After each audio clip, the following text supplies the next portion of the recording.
I remember it clear as day. My girlfriend looked me in the eye and said, "I need some time to figure myself out. No contact." Then, a few days later, her mom's tagging her on Facebook, all smiles on a family vacation. And guess who's right there with her? Her high school ex. I didn't make a scene. I let her have her journey. Packed up all her things, boxed them neatly, and shipped everything to her parents' place. Then I changed my relationship status to single. It wasn't until later she finally called me, acting like we were gonna talk it all out. "Oh, right. I'm Jake. I'm 30. Never thought I'd be the type to spill my personal drama online. But man, the nerve of it all? I've got to get it off my chest."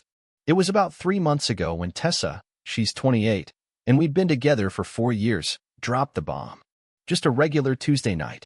Everything normal until suddenly it wasn't. "Jake, I think I need a break," she said. The whole speech. "I've lost myself. I need space. No contact. It's not you, it's me." She even worked up some tears for good measure. I was stunned, didn't know what to say. But if someone says they need space, well, I respected that. "Okay, Tessa, if that's what you need." We shared this awkward little hug. She grabbed a small bag and said she'd be crashing at her sister Rachel's place. Said she'd be in touch after she sorted some things out. The first week? Brutal. Not a word from her. I missed her like hell. Worried myself sick. Kept trying to remind myself, this is her process. Her journey. Then, 10 days in, I'm scrolling through Instagram. Her mom, Nancy, she's 49, posted cheery little photo album. Family beach getaway.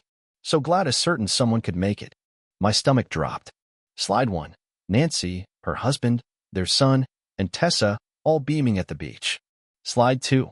Tessa, arm in arm, laughing it up with some guy. He looked real familiar. Slide 3. Group dinner, and Tessa, basically parked on the guy's lap. Then I saw it. Nancy tagged him. Zach, 28. Zach, her ex from high school. The same Zach she told me was never anything serious. My blood ran cold. Figuring myself out. No contact. It wasn't self-discovery. It was her swinging from one guy to the next, with her mom cheering her on. The disrespect. The sneakiness.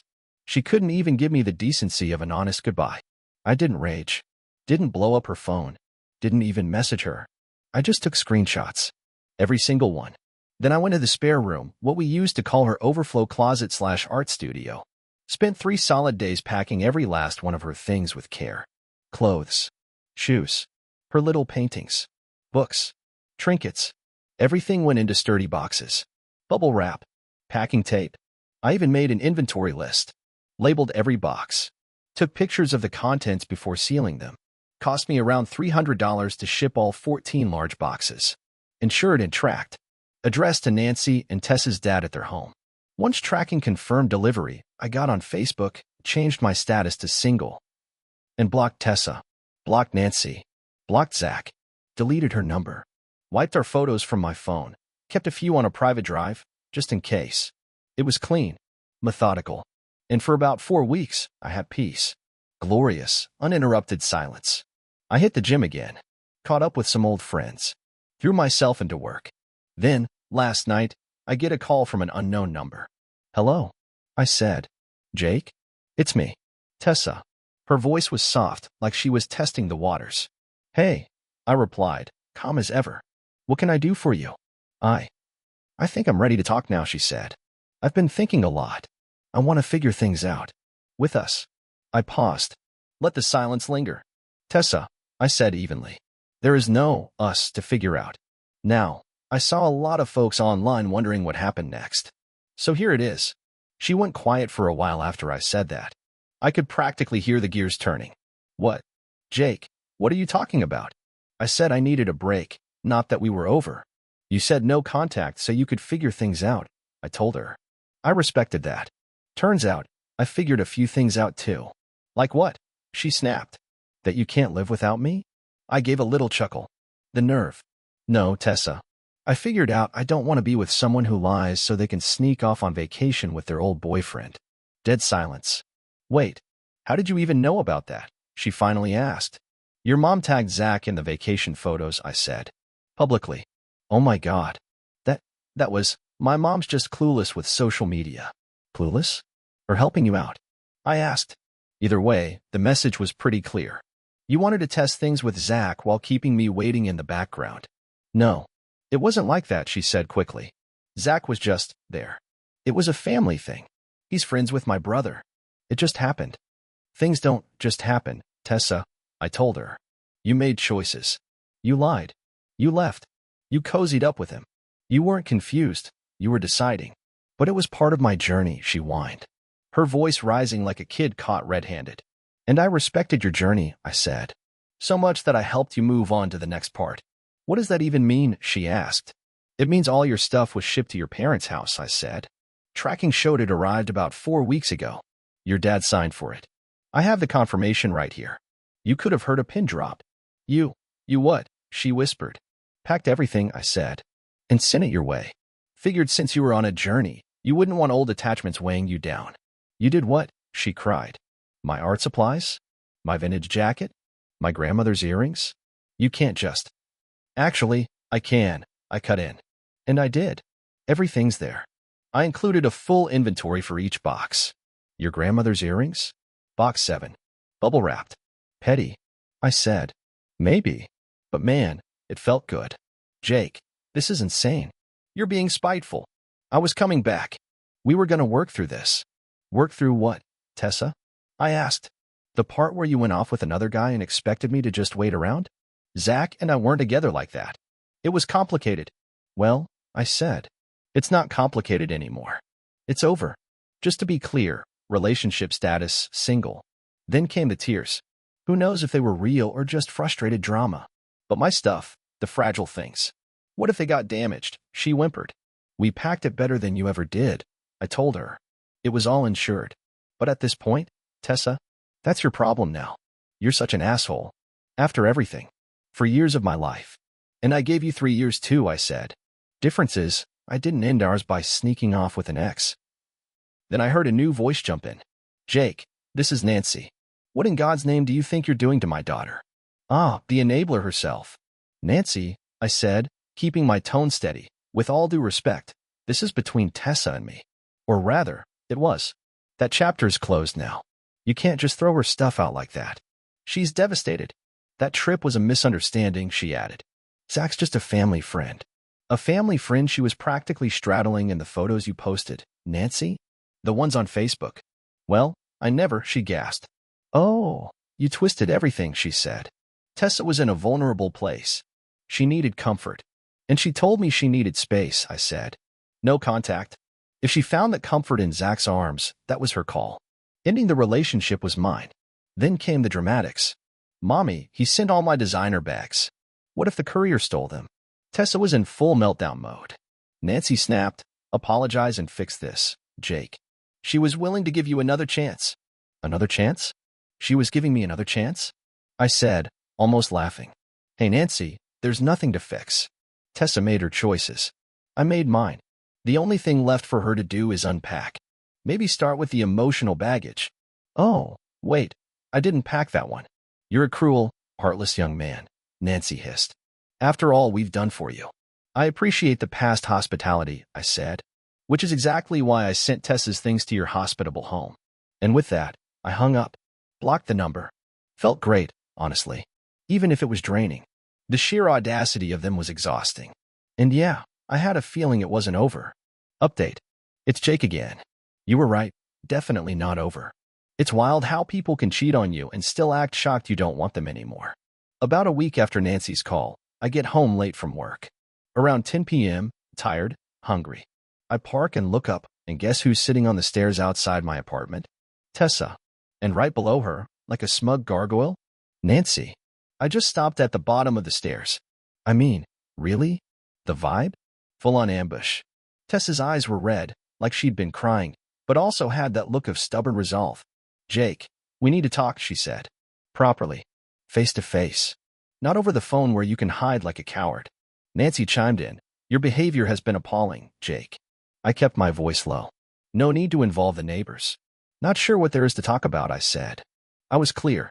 And walking away from someone insulting me on the phone isn't cowardice. It's boundaries. Tessa looked desperate. You have to understand. It was a mistake. Zach meant nothing. I was lonely, confused. Mom thought the trip would help. Nancy nodded. I was just trying to help my daughter. Any good mother would, right? Sure, I said. If a good mother sets up secret meetups with an ex, got it. Okay, I continued. Let's say I believe all that. Still doesn't change anything. The trust's gone, Tessa. But we can rebuild it, she said. I miss you. She took a step toward me. I didn't budge. No, I said. We can't. I'm not interested. And that's when things got nastier. You know, Jake, Nancy started, Tessa's been telling people how difficult you've been. How controlling you are. How you threw her out. My eyebrows shot up. Controlling. I repeated. I gave her space. Paid to ship her stuff to her parents. How's that controlling? You didn't talk to me, Tessa snapped. You just acted. Sending my things was aggressive. And what about my key? I want it back. Locks were changed the day after the boxes were delivered, I said. For security. Your key wouldn't work even if you had it. God, that was a satisfying little detail. Tessa's face twisted. Nancy looked like she swallowed a lemon. You changed the locks? On our Tessa. On my apartment, I corrected, which she left willingly under false pretenses. Yes. Then Tessa switched tactics. The tears came. What about my custom ceramic planter? She asked. It wasn't in the boxes. Did you smash it out of spite? That's a new low. I kept it cool. I took pride in packing everything, I said. That big, ugly lime green one? Box number 3. Labeled fragile pottery.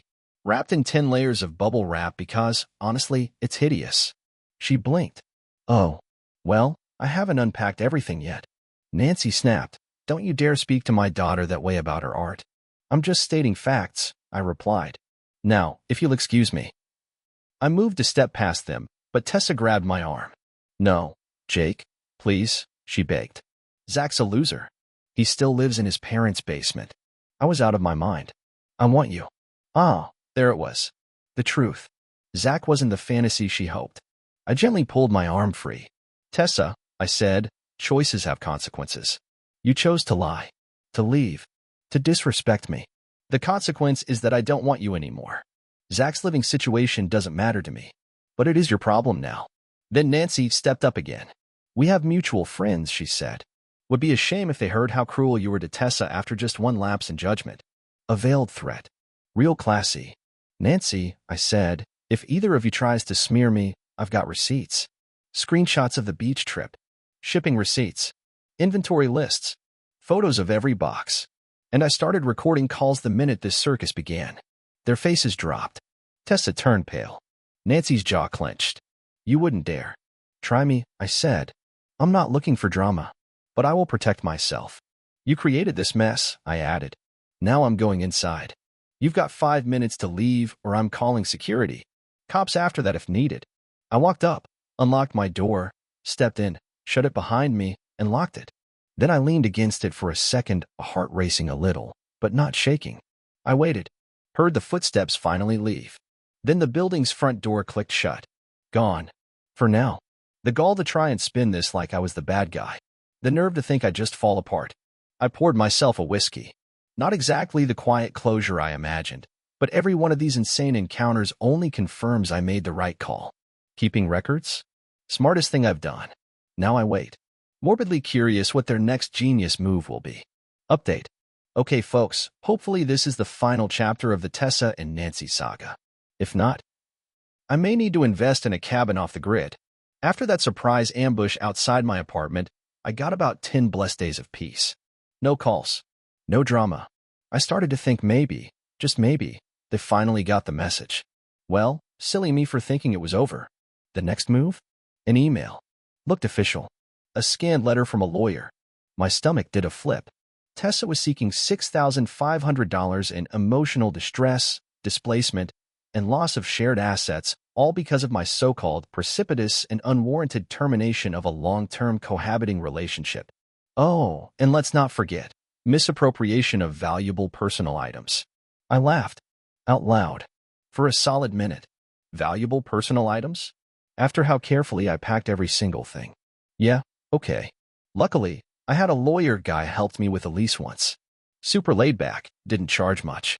Cost me $300 for him to handle this mess. He drafted a polite but firm response that basically said, respectfully, get lost.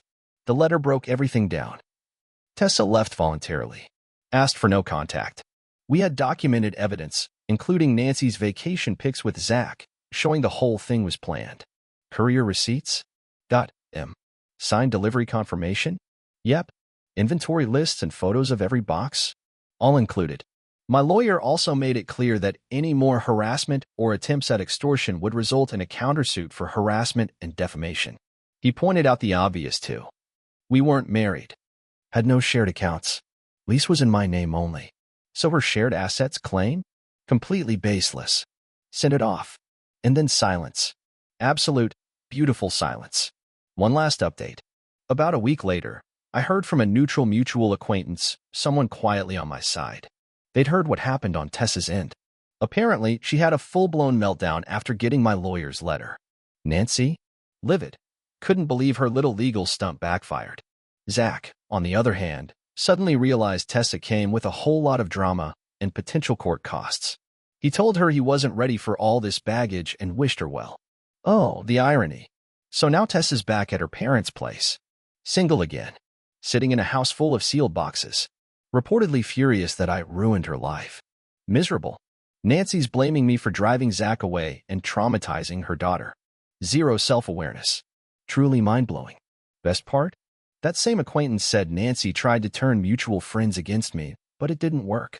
People started asking the real questions. Didn't Tessa go on vacation with Zach while she was still with Jake? Didn't Nancy post those photos herself? The smear campaign blew up in their faces. Turns out, people notice manipulative behavior. And you know what the revenge was? Just letting natural consequences run their course. No screaming matches. No social media rants.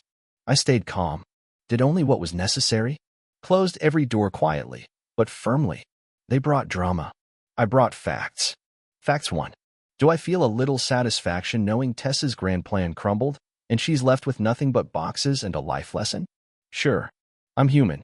But it's not joy I feel. It's more like a deep, peaceful exhale. Like a storm passed and the air is finally clear. Karma, or cause and effect, whatever you call it, played out. It's been a few weeks since the lawyer stuff. Silence ever since. Changed my number just in case. And you know what? I feel lighter. Yeah, the whole thing sucked. There were moments I felt really hurt. Played. But handling it with strategy, not rage, that gave me peace. I stood up for myself. I kept my dignity. I didn't let them manipulate me. And now, I've got a date next week. Someone new. No big expectations, just moving forward.